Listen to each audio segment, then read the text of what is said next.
அகிலாத்ம குணாவாசம் அஜ்ஞான திபிராபகம் ஆஸ்ரிதானாம் சுஷரணம் வந்தே அனந்தாரிய தேசிகம். ஜகதாச்சாரியரான எம்பெருமானார் உகந்த திவ்ய தேசமான திருநாராயணபுரம் மேலக்கோட்டையிலே கிருஷ்ணராஜமுடி தீர்த்தவாரி உற்சவத்தை எல்லாம் கண்டு கழித்தோம். எம்பெருமானார் மிக உகந்த சிஷ்யர் சுவாமி திருமலை அனந்தாழ்வான். எம்பெருமானாராலேயே ஆண் பிள்ளை என்கிற விருது பெற்றவர். அந்த திருமலை அனந்தாழ்வான் அவதரித்தது மேல்கோட்டையினுடைய மலையடிவாரத்தில் இருக்கக்கூடிய கிரங்கூர் என்கிற திவ்ய க்ஷேத்திரம். தற்பொழுது ஸ்ரீரங்கப்பட்டினம் என்கிற ஒரு அழகான ஒரு ஊர் இருக்கிறது, திவ்ய க்ஷேத்திரம். அந்த ஸ்ரீரங்கப்பட்டினத்திற்கு 2 கிலோமீட்டர் தொலைவிலே அமைந்திருக்கக்கூடிய கிரங்கூர் என்கிற இந்த அக்ரஹாரத்திலே தான் திருமலை அனந்தாழ்வான் அவதரித்தார். இங்கிருந்து திருவரங்கத்திற்கு சென்று எம்பெருமானாரை ஆசிரயித்தார். திருவரங்கத்திலிருந்து எம்பெருமானாருடைய நியமனமடியாக திருமலைக்கு சென்று திருவேங்கடமுடையானுக்கு புஷ்ப கைங்கரியங்களை எல்லாம் செய்தார் என்று திருமலை அனந்தாழ்வானுடைய வைபவங்களை எல்லாம் நாம் பார்க்கிறோம். அவ்வளவு பெருமைகள் வாய்ந்த அனந்தாழ்வானுடைய அவதார ஸ்தலத்திலே வருடத்திற்கு ஒரு முறை ஒரு நாள் பல்வேறு திவ்ய தேசங்களிலிருந்து அத்தியாபக சுவாமிகள், குறிப்பாக கோயில் திருமலை பெருமாள் கோயில், திருநாராயணபுரம், திருவல்லிக்கேணி, ஸ்ரீபெரும்புதூர் முதலான திவ்ய க்ஷேத்திரங்களிலிருந்து அத்தியாபக சுவாமிகள் எழுந்தருளி ஒரு 1000 பாசுரங்கள், முதலாயிரம் ஒரு வருடம், பெரிய திருமொழி ஒரு வருடம், இயற்பா ஒரு வருடம் என்று அனந்தாழ்வான் அவதார ஸ்தலத்திலே, இந்த அனந்தாழ்வான் அவதரித்த இந்த இடத்திலே 1000 பாசுரங்களை சேவிப்பதை உற்சவமாக கொண்டாடி கொண்டு வருகிறோம். அந்த கிரமத்திலே இந்த வருடம் 50க்கும் குறையாத சுவாமிகள் எழுந்தருளியிருக்கிறார்கள். இவரிடம் இயற்பா 1000 பாசுரங்கள் சேவாகாலம் ஆகிறது. முதல் திருவந்தாதி, 2ஆம் திருவந்தாதி என்று தொடங்கி பெரிய திருமடல் வரை சேவித்து, ராமானுஜ நூத்தந்தாதி எல்லாம் சேவித்து இயற்பா சாற்றுமறையானது நடக்க இருக்கிறது. பல்வேறு அடியவர்கள் வந்து சேவிக்கக்கூடிய இந்த கோஷ்டியை அனந்தாழ்வான் அவதார ஸ்தலத்திலே இங்கே இருக்கக்கூடிய ரம்யமான சூழல், காவிரி கரையில் அமைந்திருக்கக்கூடிய சந்நிதி, ரொம்ப இயற்கை காட்சிகள் ரொம்ப அழகாக இருக்கிறது. அந்த பக்கம் மலை, புஷ்கரணி, இந்த பக்கம் ஒரு மகிழ மரம் இருக்கிறது. திருமலையிலிருந்து அந்த மகிழ மரத்தினுடைய ஒரு கிளையை கொண்டு வந்து இங்கே ஒரு 15-20 வருடங்களுக்கு முன்னால் இங்கே ஒரு சின்ன செடியாக நட்டார்கள். அது பெரிய மகிழ மரமாக இப்பொழுது வளர்ந்திருக்கிறது. ராமானுஜ புஷ்கரணி, எப்படி திருமலையிலே ராமானுஜ புஷ்கரணி இருக்கிறதோ அனந்தாழ்வான் தோட்டத்திலே, அதே போல் இங்கும் ராமானுஜ புஷ்கரணி. இந்த அனந்தாழ்வான் சந்நிதியிலே திருவேங்கடமுடையான் எழுந்தருளிருக்கிறார், ஆண்டாள் எழுந்தருளிருக்கிறார், நாச்சியாருடைய உற்சவம் இப்பொழுது நடந்து கொண்டிருக்கிறது, திருவாடிப்புற உற்சவம். ஆழ்வார்களிலே மதுரகவி ஆழ்வார் எழுந்தருளிருக்கிறார், எம்பெருமானார், திருமலை அனந்தாழ்வான், மணவாள மாமுனிகள் ஆகிய ஆழ்வார் ஆச்சாரியர்கள் எழுந்தருளிருக்கிறார்கள். இத்தனை பேரும் சேர்ந்து இந்த வைபவத்தை எல்லாம் இங்கே கேட்டு மகிழ்கிறார்கள். மைசூர் பிராந்தியத்திற்கோ ஸ்ரீரங்கப்பட்டினத்திற்கோ யாத்திரையாக வரக்கூடிய ஸ்ரீ வைஷ்ணவர்கள் கண்டிப்பாக இந்த திருமலை அனந்தாழ்வானுடைய அவதார ஸ்தலத்திற்கு வந்து அனந்தாழ்வானையும் இங்கே இருக்கக்கூடிய இந்த அனந்தாழ்வானுடைய அவதார ஸ்தல சந்நிதியையும் மங்களாசாசனம் பண்ண வேண்டியது என்று தாழ்மையோடு கேட்டுக்கொள்கிறேன். அந்த டீட்டெயில்ஸ், இந்த சந்நிதி எப்போது திறந்திருக்கும், யாரை நாம் தொடர்பு கொள்ளலாம் போன்ற அந்த டீட்டெயில்ஸ் எல்லாம் இங்கேயே கீழே கொடுக்கப்படுகிறது. இதை பார்த்து இந்த பக்கம் வரக்கூடியவர்கள் நிச்சயமாக இந்த இடத்திலேயும் வந்து அனந்தாழ்வானை சேவிக்க வேண்டும் என்று உங்களுடைய அந்த அட்டவணையிலே இந்த இடத்தையும் நீங்கள் புகுத்தி கொள்ள வேண்டியது என்கிற பிரார்த்தனையோடு அமைகிறேன். இந்த கோஷ்டி வைபவங்களை எல்லாம் நன்றாக கண்டு கழியுங்கள். ஆழ்வார் எம்பெருமானார் ஜீயர் திருவடிகளே சரணம்.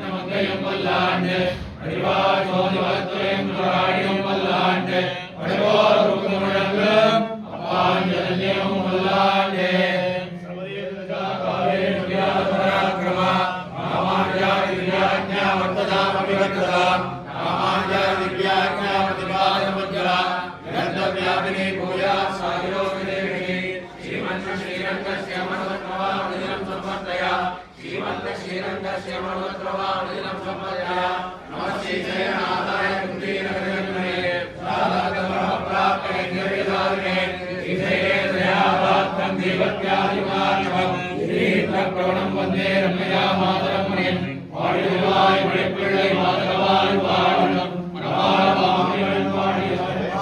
பிரபுகாடவே கிருஷானோ தேசந்தோ ஜெய ராமானுஜே ஆதராதிலிங்கே ராமானுஜ சதுஷ்டோகே எப்படே நேரகுதாம் ராப்யாத் பரமாபக்தி விதிராஜராஜ்யோ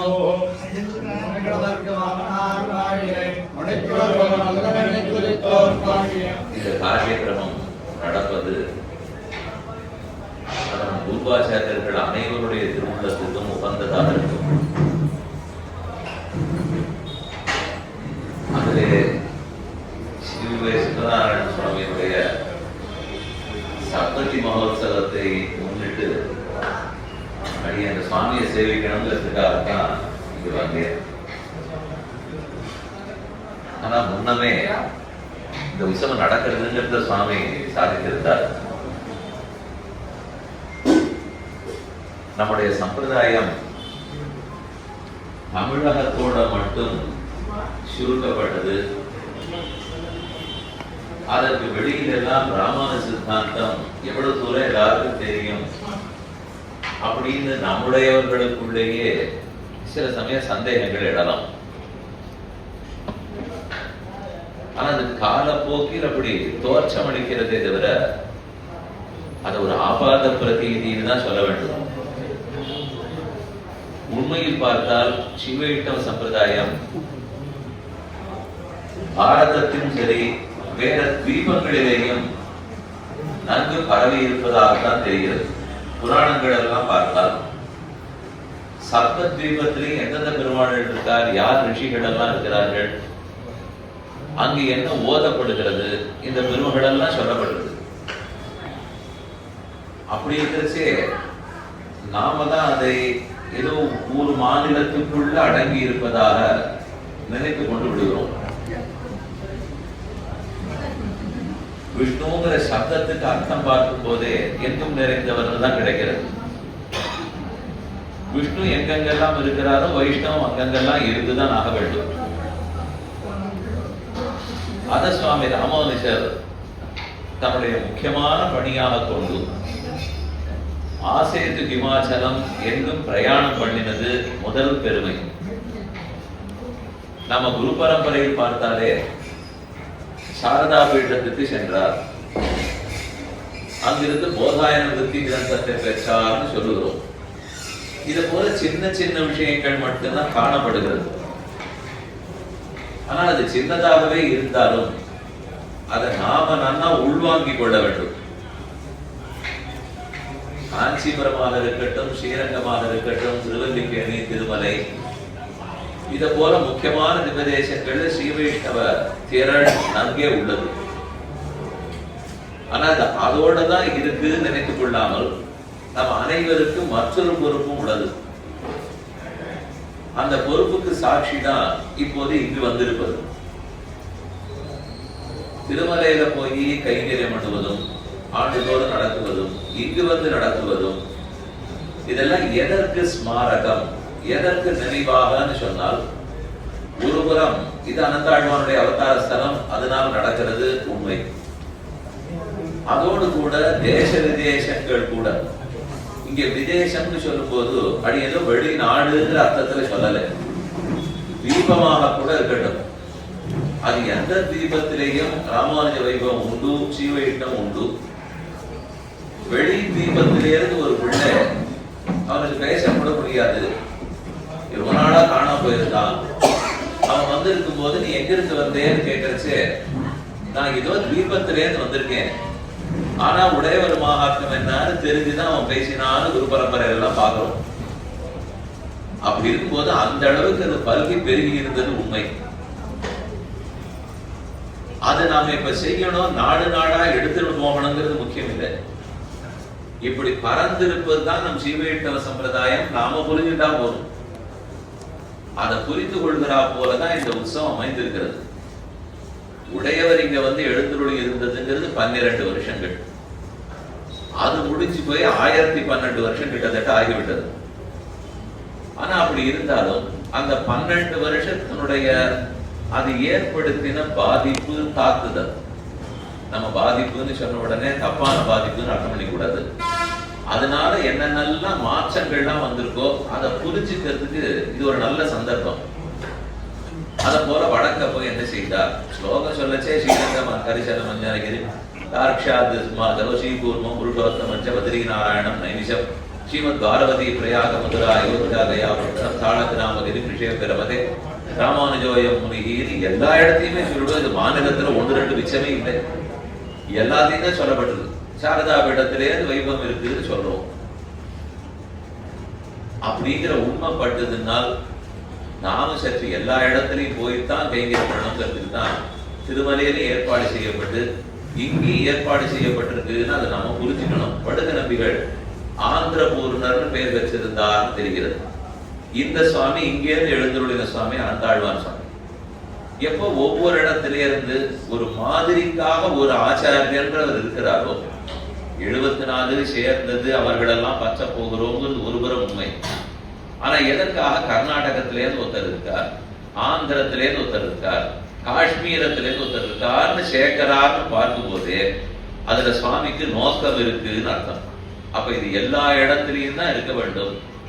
ஒரு சில இடங்கள் திவ்யக்ஷேத்திரங்கள்ல மட்டும் இருப்பதுன்னு இல்லை, ராஜதானின்னு இருக்கும், தலைநகரங்கிறது இருக்கும். ஆனா அந்த தலைநகரம் மட்டே நாடாகி விடாது. தலைநகரம் நாட்டுக்கு தலைநகரமாகத்தான் இருக்கும். மக்கள் எல்லா இடத்திலையும் தான் வாழ்ந்தாகணும். மேலும் தலைநகரத்துல பயிர் நடக்குமான்னு தெரியாது, தலைநகரத்துல நதி ஓடுமான்னு தெரியாது. அது மற்ற இடத்துலதான் ஓடிட்டு இருக்கும். ஆனா அதை காப்பாத்தினா தான் மக்கள் சாப்பிடவே முடியும். தலைநகரத்தில் இருக்கிற ராஜாவால மட்டும் மக்கள் சாப்பிட முடியாது. அதனால எல்லா நகரங்களையும் பார்த்து கிராமங்களையும் பார்த்து, அதனாலதான் அப்பப்ப சொல்லச்சே இது நகரம் ராஜதானின்னு சொல்லிட்டு கூடவே கிராமம், நகரமும் நன்னா இருக்கணும், நாடும் நன்னா இருக்கணும், நகரமும் நன்னா இருக்கணும்னு சொல்லலையா?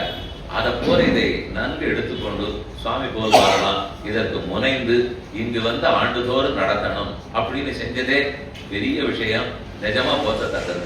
அதோட இன்னைக்கு நம்முடைய தகப்பனாருக்கு ஆப்தர், சிவவேட்ட சம்பிரதாயத்துக்கு ஆப்தர் அப்படி இருந்து நம்முடைய சிவவை செல்லு சுவாமி அவர்களுடைய சப்ததி மகோத்சவம் சேர்த்து நடக்கிறதுங்கிறது அது பழம் நழுவி பாலில் விழுந்தா போலே மேன்மேலும் அந்த சுவாமியுடைய கைங்கரமும் பல்கி பெருகி 100 ஆண்டு அவர் எழுந்துள்ள இருந்து அனந்தாழ்வானுடைய கைங்கரத்தில் ஈடுபட்டிருக்கணும், செல்லப்பிள்ளை கைங்கரத்தில் ஈடுபட்டிருக்கணும்னு பிரார்த்தித்து கொண்டு அடியனுக்கு அச்சிந்தித்தமாக வாய்த்தது. சுவாமியை சேவிச்சுட்டு போகணுங்கிறதுக்காகத்தான் வந்தேன். ஆனா எல்லாரையும் சேவிக்கக்கூடிய பாக்கியமும் அடியனுக்கு கிடைச்சது. க்ஷமிக்க பிரார்த்தித்து அமைகிறேன். அலபியலாபமாக இன்றைய தினம் ஸ்ரீ வேலுக்குடி கிருஷ்ணன் சுவாமி இங்கே எழுந்துள்ளது.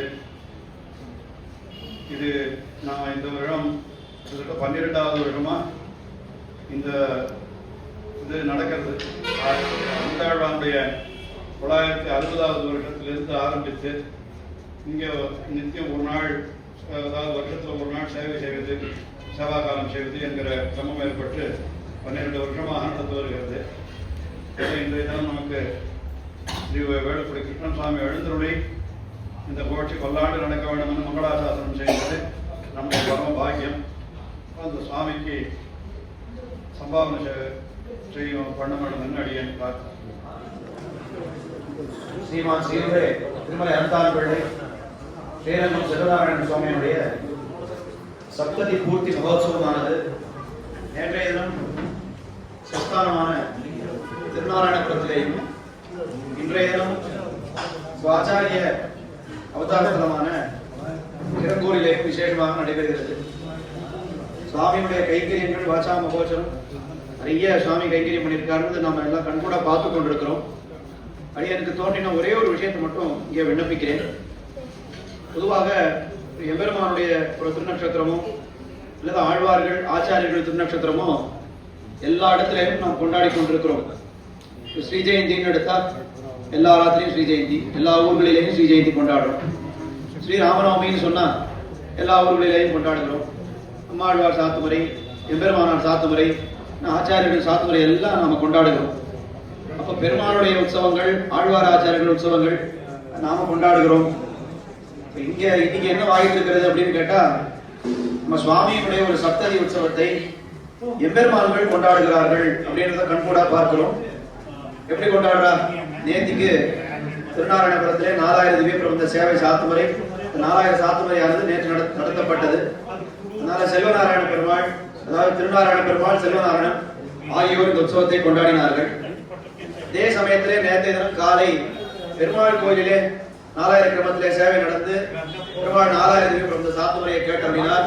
ஆனால் பெருமாள் கோயிலே இந்த உற்சவம் கொண்டாடப்பட்டது. இன்னைக்கு திருவரங்கம் பெரிய கோயிலே கிழக்கு கோபுரம் இருக்கு. வெள்ள கோபுரத்துக்கு வெளியில ஒரு கோபுரம் இருக்கு. அந்த கோபுரம் 4-5 வருஷமா அது ரிப்பேர்ல இருந்தது. சரியா அது இன்னைக்குதான் அந்த ரிப்பேர் முடிச்சு இன்னைக்கு சப்ரோஷம் நடக்கிறது பெரிய பெருமாள் சன்னிதியிலே. அங்க பெரிய பெருமாள் சன்னிதியிலையும் இன்னைக்கு இதே சமயத்துல நாம எப்போ இங்க எந்த சமயத்துல நாம இங்க இருக்கிறோமோ அதே சமயத்துல அங்க கோஷ்டி 4000 சாத்துமுறை எல்லாம் அங்கே நடக்கிறது. அப்ப எம்பெருமானுடைய உற்சவத்தை எப்படி அடியவர்கள் கொண்டாடுகிறார்களோ அதுபோல அடியவர்களுடைய ஒரு வைபவத்தை, அவர்களுடைய அவதார தினத்தை எம்பெருமான்கள் பல்வேறு இடங்களிலே கொண்டாடுகிறார்கள் அப்படின்றது நிறைய உபன்யாசங்கள்ல இதெல்லாம் கேட்டிருக்கோம். கண்கூடாக பார்த்திருக்கிறோமானால் நிச்சயமாக இன்றைய தினம் பார்த்திருக்கிறோம். என்ன நமக்கு ஒரு கஷ்டம்னா எல்லா இடத்துலயும் உற்சவங்கள் நடக்கும்போது நம்மளால கலந்து கொள்ள முடியல. நேற்றுக்கு பெருமாள் கோயில் நடந்தது, நம்மளால கலந்துக்க முடியல. இன்னைக்கு திருவரங்கம் பெரிய கோயில் நடக்கிறது, நம்மளால கலந்துக்க முடியல. நமக்கு இருக்கக்கூடிய இதுல ஏதாவது ஒரு இடத்துல நம்ம இருக்க முடியும். எம்பெருமான்கள் எல்லாரும் அந்தந்த இடங்களிலே அவரவர்கள் ஆஸ்தானங்களிலே இந்த உற்சவத்தை கொண்டாடுகிறார்கள் அப்படின்னா பாருங்க, ஏன் இதே நாள் நடக்கணும்? பெருமாள் கோயில் சம்பரோகணமானது ஒரு மாசமா அது பெண்டிங்ல இருக்கு, எப்பயோ நடந்திருக்கலாம். அதே மாதிரி திருவரங்கம் பெரிய கோயில் கிழக்கு கோபுர வாசல் சம்பரோகணமானது அது 4 வருஷமா அது பெண்டிங்ல இருக்கு. ஆனா எல்லாம் இந்த நேரத்துக்கு இன்னைக்கு இதெல்லாம் நடக்கிறது அப்படின்னா ஏதோ ஒரு விஷயத்தை பெருமாள் திருவுள்ளத்திலே வைத்துக் கொண்டுதான் இப்படி அவருடைய லீலை இப்படி இருக்கிறது என்பதை அன்புடாக நாம் தெரிந்து கொள்ளலாம். இப்பேற்பட்ட உற்சவத்தை பெருமான்கள் கொண்டாடுகிறார்கள். இத்தனை மகனியர்கள், அத்தியாபகர் சுவாமிகள் இத்தனை பேர் எழுந்துள்ளார்கள். இத்தனை பேர் எழுந்துள்ள இந்த உற்சவத்தை நடத்துவது அப்படின்றது ரொம்ப சால சிறந்தது. மேலும் காப்பரா சொன்னா போல பெரிய பெரிய வித்வான்கள் சுவாமிகள் எல்லாம் வந்து இந்த உற்சவத்திலே கலந்து கொள்கிறார்கள் அப்படின்னு சொன்னா ரொம்ப விசேஷம். இப்படிப்பட்ட சுவாமிகளை எல்லாம் அவன் பார்ப்பதே பெரிய பாக்கியம். இத்தனை பேரை சுவாமிகளை சேமிப்பது, அது இப்படிப்பட்ட அனந்தாழ்வானுடைய விசேஷமே என்ன? அவர் ஆச்சாரிய அபிமானமே உத்தாரகம் என்று அதிலேயே ஊறினவர். அப்படி இருக்கக்கூடிய அனந்தாழ்வானுடைய அவதார தலத்திலே ஆச்சாரிய பெருமக்கள் இத்தனை பேர் எழுந்தருளி இவர்களோடு நமக்கு ஒரு சமாகமம் ஏற்படுகிறது, இவர்களை சேமிக்கக்கூடிய பாக்கியம் நமக்கு கிடைக்கிறது என்று சொன்னால் இதுவே ரொம்ப பெரிய பாக்கியம். அந்த ஒரே ஒரு விஷயத்தை மட்டும் அடியே விண்ணப்பித்து இருக்கிறேன், க்ஷமிக்க பிரார்த்திக்கிறேன். சுவாமிக்கு இப்பொழுது சம்பாவனை சமர்ப்பிக்கப்படுகிறது.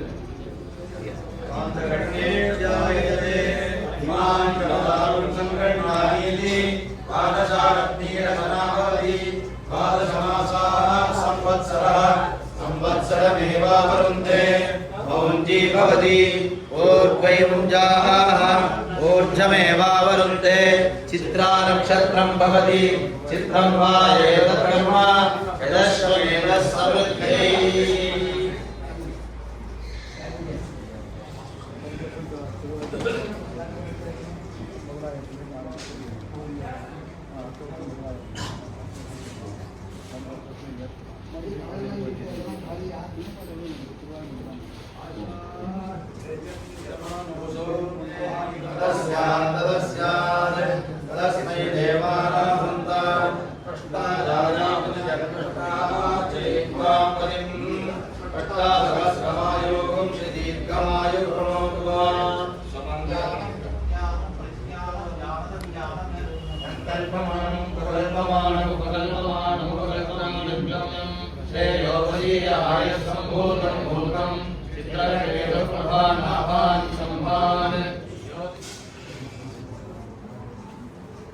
संभावना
12 வருஷமாச்சு இந்த கைப்பீடம் ஆரம்பமாகி இது வந்து 15 வருஷம் 16 வருஷமாகி சந்நிதி பிரஸ்தாபனை ஆயிருந்தாலும் கூட இப்போ 12 வருஷத்துக்கு முன்னாடி இந்த போட்டி ஆரம்பமாச்சு.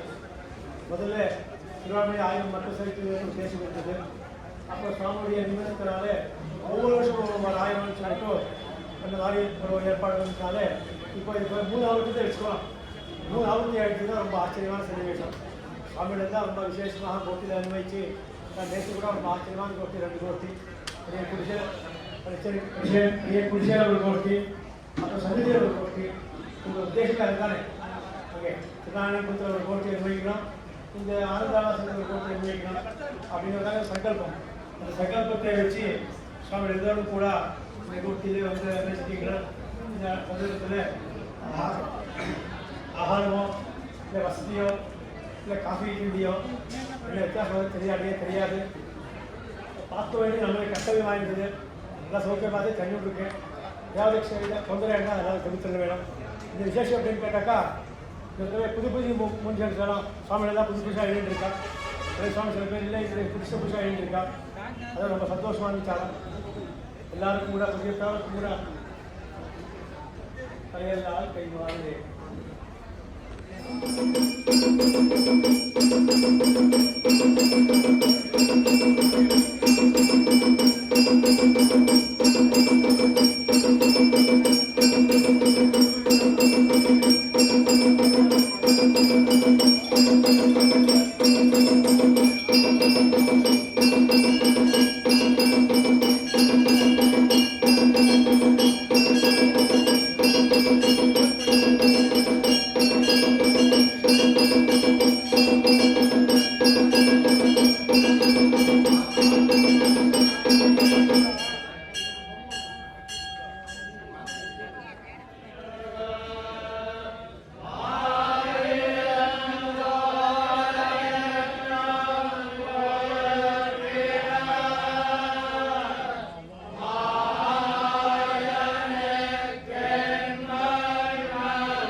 वीरात्मगुणावासम् अज्ञानतिमिरापहम् आश्रितानां सुशरणं वन्दे अनन्तार्य देशिकम् श्रीमद्रामानुजाचार्य श्रीपादाम्बोरुहद्वयम् तदुत्तमाङ्गसन्दार्यम् अनन्तार्यमहं भजे.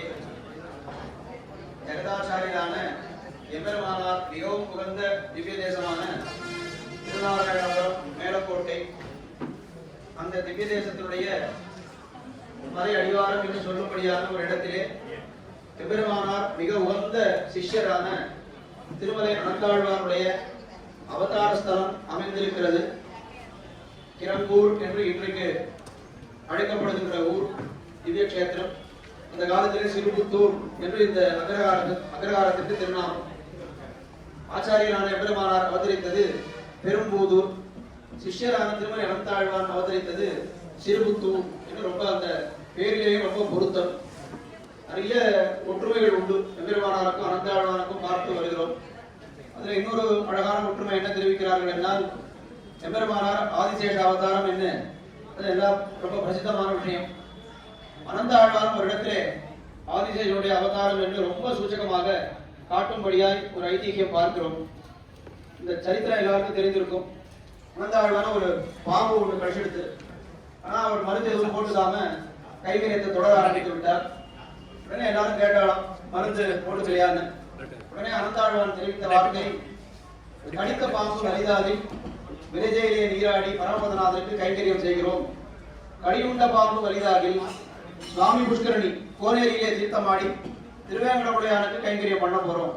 எங்கேயா இருந்தாலும் ஒரு புஷ்கரியில தீர்த்தம் ஆட வேண்டியது, எம்பெருமானுக்கு கைங்கரியம் பண்ண வேண்டியது. இதுதான் நான் பண்ண போறேன். இந்த தேகத்தில இருந்தா இங்க பண்ண போறேன். வேற அங்க திவ்யமங்கல விக்கிரம் கிடைத்ததனால் அங்க போய் பரமபதநாதனுக்கு கைங்கரியம் பண்ண போகிறேன். அதனால மருந்தோ எதுவும் அவசியம் இல்லைன்னு அனந்தாழ்வான் தெரிவித்தார். அந்த கடியுண்ட பாம்புன்றத ரொம்ப ஒரு சூச்சகமான வார்த்தையாக கொண்டு அனந்தாழ்வாரே திருவனந்தாழ்வாருடைய அவதாரம் என்று பெரியவர்கள் காட்டியிருக்கிறார்கள். அவருடைய திருநாமமே அனந்தாழ்வான் என்ன அமைந்திருக்கிறது. பிற்காலத்திலே எம்பெருமானாராலே அனந்த ஆண்பிள்ளை என்கிற ஒரு பட்டத்தை பெற்றார். திருமலையிலே சென்று கைங்கரியம் பண்ணினார் என்று சரித்திரங்கள் எல்லாம் எல்லாருக்கும் தெரியும். குறிப்பாக நாம் இங்கே நினைக்க வேண்டிய விடயம், அனந்தாழ்வாருடைய பிறந்தகம் அப்படின்னு பார்த்தால் அது இங்கே, அவருடைய புத்தகம்னு பார்த்தால் அது திருமலையிலே திருவேங்கடமுடையான் கைங்கரியத்துக்காக அங்கே போறார்.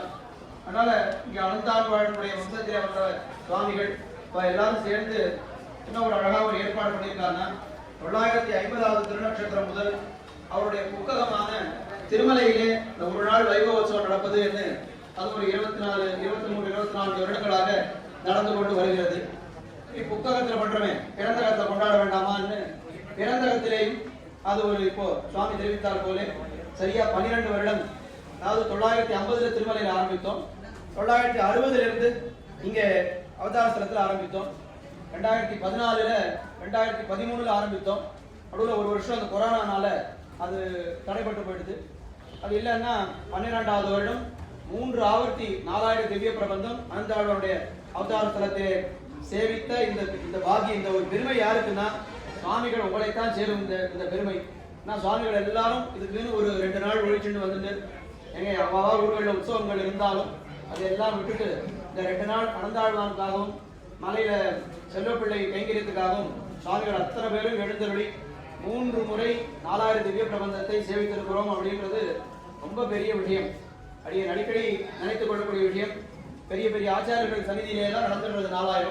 இந்த மாதிரி வசதி இல்லாத ஆச்சாரியர்களுடைய அவதார ஸ்தலத்திலே எல்லாம் இப்படி இந்த மாதிரி குழுக்களாக அமைந்து நாம எல்லாரும் சேர்ந்து நம்ம வருஷத்துக்கு ஒரு 1000 மாசம் அப்படின்னு நடந்தா கூட எல்லா ஆச்சாரியர்களுடைய அவதார ஸ்தலத்திலையும் ஒரு 4000 திவ்ய பிரபந்தம் சேவை ஒரு 4 வருஷத்துலயாவது பண்ணிவிட முடியுமா அப்படின்ற மாதிரி ஏற்பாடு பண்ண முடியுமான்னு ஒரு யோசனை.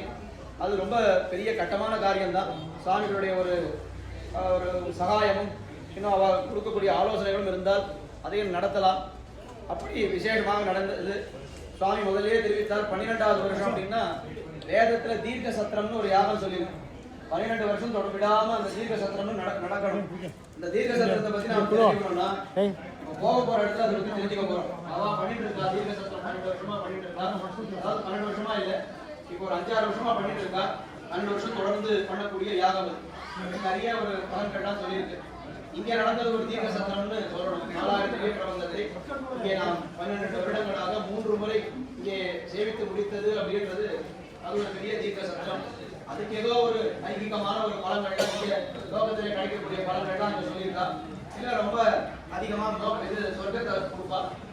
இங்கே என்ன பலன்னா இங்கே நல்லாண்டு நவீனுரைப்பால் சூழ்ந்திருந்து ஏற்று பல்லாண்டு. பல்லாண்டு சொன்னதுக்கு என்ன பலன்னா மறுபடியும் பல்லாண்டு பாடுறது தான் அதுக்கு பலன்னு நம்ம பரமை காந்திகளுக்கு இதுவே பரம பிரயோஜனம். உத்தேன் உகந்து பணி செய்து அப்புறம் பாதம் பெற்றேன்னு இதுவே பரம பிரயோஜனம். வேற ஒரு பிரயோஜனத்தை எதிர்பார்த்து நாம் இப்படிப்பட்ட கைங்கரியங்களை செய்வதில்லை. எல்லாம் உப்பாய கோட்டியிலே உப்பேய கோட்டின்னு பெரிய விஷயம். அப்படி இங்கே நடந்திருக்கிறது. குறிப்பாக இன்றைய தினம் இயற்பா சேவாகால். இயற்பான்னா எம்பெருமானாருக்கு ரொம்ப உகந்த ஒரு பாகம். அது 4000 இயற்பா பாகம் ரொம்ப உகந்தது. அதுல என்ன விசேஷம்னா முதல்ல வையந்த கடியா வார்கடலை நெய்யாக வெய்ய கதிரோன் விளக்காகன்னு சூரியனை பத்தின பிரஸ்தாவம் தான் ஆரம்பிக்கிறது. முதல் பாசனம் எது ஆழ்வார்கள் பாடின முதல் பாசனம் வையந்த கடியான் இந்த பாசனம். அதே சூரியனை பத்தின பாசனம் அது. எம்பெருமானார் இருந்த காலத்திலேயே இந்த ராமானுஜ சதுஷ்லோகியிலே அனந்த ஆழ்வார் எம்பெருமானாரை ஒரு சூரியனாக பாடுகிறார். கடைசி ஸ்லோகத்துல ஜெய மாய்மத அந்தகார பானு அப்படின்னு இந்த மாயாவாத மதங்கள் அவைகளெல்லாம் தொலைக்கக்கூடிய அந்த இருளை தொலைக்கக்கூடிய சூரியனாக உருவகப்படுத்தி எம்பெருமானாரை முதலிலே பாடினவர் அனந்தாழ்வானார் தான் இவர்களுக்கு தோன்றுகிறது. அப்படி ஆழ்வார்களை எல்லாம் பாடியிருக்காங்க. கபடபூஷண பாஸ்கரர், கவி லோகதிவாகரம் என்ன அவள் தான் பாடியிருக்கான். ஆனால் எம்பெருமானாரை இப்படி ஒரு சூரியனாக பாடினவர் அனந்தாழ்வார் என்று அந்த ஸ்லோகத்திலே ரொம்ப ஸ்பஷ்டமாக ராமானுஜ திவாகரான்னு பின்னால் ஏற்பட்டது. முதலிலே பாடினவர் அனந்தாழ்வார் என்று அப்படி காண கிடைக்கிறது. ஆனா அப்படி சூரியனா ரொம்ப வெப்பமா இருப்பாரா அப்படின்னா உடனே சமாதானம் சொல்றார்.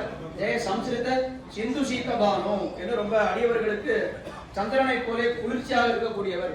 சூரியன் ரொம்ப வெப்பமா இருக்கும், ஆனா பிரகாசமாக இருக்கும். சந்திரன் அவ்வளவு பிரகாசமா இருக்காது, ஆனா வெப்பத்தை கொடுக்காது, குளிர்ச்சியை கொடுக்கும். எம்பெருமானாராகிற சூரியன் எப்படி இருக்காருன்னா சூரியனை போல பிரகாசமாகவும் இருக்கிறார், அதே சமயத்திலே சந்திரனை போல குளிர்ச்சியாக இருக்கிறார். அப்படி எம்பெருமானாராகிற சூரியனை பற்றி அனந்தாழ்வான் பாடியிருக்கிறார். அந்த அனந்தாழ்வாருடைய அவதார தலத்திலே அந்த இயற்பா சேவலாகாரம் ராமானுஜ முத்தந்தாதி உபதேசத்தினமாலை என்று இப்படி சேவித்து அதை தலை காட்டின ஒரு ரொம்ப ஆச்சரியமான ஒரு வைபவம் எல்லாம் நாம் அனுபவித்திருக்கிறோம் அப்படின்றது ரொம்ப பெரிய விஷயம். ஒவ்வொரு வருஷமும் சொல்றா போல குறிப்பா நாம் நன்றி செலுத்த வேண்டியது யாருக்குன்னா ஸ்ரீமானுவே திருமலை அனந்தாளுடைய ஸ்ரீரங்கம் செல்வநாராயணன் சுவாமி அவருடைய ஒரு உற்சாகம், அவருடைய குடும்பத்தாருடைய ஒரு ஒத்துழைப்பும் இல்லைன்னு சொன்னா இந்த உற்சவமே கிடையாது. ரொம்ப இதுவா சொல்லணும்னா திருநாராயண கைங்கரியத்துக்கே ரொம்ப முக்கியமான ஒரு குடும்பமா திகழக்கூடியது இந்த குடும்பம் தான். அப்படிப்பட்ட அவருடைய குடும்பம் அவர் உற்சாகமா இருப்பதனாலே தான் இத்தனை பேர் இந்த கைங்கரியத்தை நம்மால் பூர்த்தி பண்ண முடிகிறது என்பது எல்லோருக்கும் தெரிந்த விஷயம். அவருடைய குடும்பத்திற்கு நாம் பல்லாண்டு வாழ வேண்டும். சுவாமி மட்டும் இல்லை, குடும்பத்தார் இருக்கும் பின்னாடி எவ்வளவு பேர் எவ்வளவு எல்லாம் பண்ணிட்டு இருக்காங்க. கைங்கரியங்கள் நேற்றிலே ஆரம்பித்து நாளைக்கு எல்லாம் முடிஞ்சு போன பிற்பாடு நாளைக்கு மீட்டிங் அது ஆக்டிவிட்டிஸ் தான் இருக்கும். அப்படி அவர்கள் ஓச்சல் ஒழிவே இல்லாமல் உடனே போல திருவாடிப்புற உற்சவம் ஆரம்பம் 5 நாள் 4000. அதுக்கப்புறம் தான் அவளுக்கு ரெஸ்ட். கிருஷ்ணராஜபுரி 10 நாள், திருவாடிப்புற 5 நாள் 15 நாள் உற்சவம். அலுவலக அவளுக்கு ரெஸ்ட்னா இந்த ஒரு நாள் தான், இன்னைக்கு ஒரு நாள் தான் ரெஸ்ட். அந்த ரெஸ்டும் இல்லாதபடிக்கு இன்னைக்கு இந்த உற்சவத்தை ஏற்பாடு பண்ணி அவ அப்படி ரொம்ப உற்சாகமா பண்ணி கொண்டிருக்கிறார்கள். ஒவ்வொரு வருடமும் நாம் பார்க்கக்கூடிய போன வருடத்தை விட இந்த வருடம் ரொம்ப விசேஷமா நடந்ததுன்னு சொல்லும்படியாத்தான் ஒவ்வொரு வருடமும் ஆகி கொண்டிருக்கிறது. அப்படி அவருடைய குடும்பத்தாருக்கு நிச்சயம் நாம் பல்லாண்டு வாழ கடமைப்பட்டிருக்கிறோம். நன்றாக அவர்கள் இன்னும் நன்றா சுவாமி இன்னைக்கு சப்ததி பூர்த்தி மகோத்சவம் கண்டறிகிறார். இன்னும் சதாபிஷேகம் என்ன, 100 ஆண்டு சதமானோத்சவம் எல்லாம் கண்டபடி அடியோமோடும் நின்னோடும் பிரிவினி 1000 பல்லாண்டுன்னு அப்படி அவர்கள் நிறைய கைங்கரியங்கள் பண்ணணும். அப்படி இந்த கைங்கரியத்தை அவர்கள் தொடர்ந்து நடத்தி நாம் எல்லாரும் சேர்ந்து இந்த கைங்கரியத்தை அன்வைக்கணும் என்று அதே பெருமாள் பிராட்டி ஆழ்வார் ஆச்சாரியர்கள் அத்தனை பேரிடத்திலையும் பிரார்த்தித்து பிரார்த்தனையாக வைத்து அமைகிறேன். நம்முடைய சார்பில் அவர்களுக்கு நன்றி தெரிவித்து விட்டாயிற்று. அவர்களுடைய சார்பிலேயும் சொல்லணும் இல்லையா, சுவாமிகள்லாம் எல்லாரும் எடுத்துள்ளார்கள். எவ்வளவோ சிரமங்கள் இருந்திருக்கும், குளிர் அதிகம், மழை இருந்தாலும் என்ன இருந்தாலும் எதையும் பொருட்படுத்தாமல் சாமிகள் 2 நாள் எல்லாம் வாழ்க்கை எல்லாம் நல்ல எல்லாத்தையும் மறந்துட்டு நிம்மதியா பெருமாள் கைங்கரியம் மட்டும்தான் இருக்கு. ஃபேமிலி ஆபீஸ் எல்லாம் நல்ல சுவாமிகள் தான். அப்படி 2 நாள் நல்ல அனுபவம் இருந்தாலும் சிரமங்கள் ஏற்பட்டிருக்கும். அந்த சிரமங்களுக்காக இவர்களை சமைத்துவிட வேண்டும் என்று அவர்களுடைய சார்பிலேயே பிரார்த்தித்துக் கொள்கிறேன். குற்றக்குறைகள் இருந்தால் சமைக்க வேண்டும். மேலே அடுத்த ப்ரோக்ராம் என்னன்னு தெரியும், அங்கேயே வர சொல்லியிருக்கா. பஸ் மங்களூர் 4 மணி 4 மணிக்கு அங்க நாம புறப்படுறோம். அதான் அடுத்த ப்ரோக்ராம் அப்படி இருக்கு. அதனால தலையெல்லாம் கைமாகிறோமே என்று தெரிந்து கொண்டு என்னுடைய வார்த்தையை எடுத்து